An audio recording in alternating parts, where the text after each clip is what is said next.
There are so many different spiritual concepts about giving and how they bring us freedom and how they bring us closer to God. But all of this, I think that we mistake as a church, this idea that as long as we tithe, we're done. As long as we hit 10%, check mark. We've got it. We're good Christians. My question and my challenge is, if you're giving 10% to God, what are you doing with the other 90% that honors God? How are you stewarding that? Is it yours?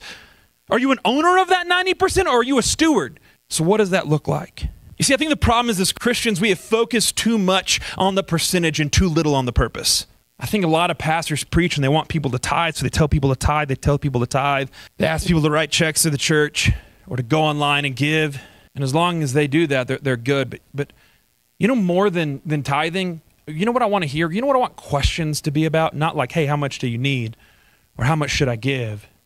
I would love for people to say, hey, what is this? What does my tithe go to? I want you to care more about the purpose than the percentage. How are we using our tithes and offerings to make a difference in our community?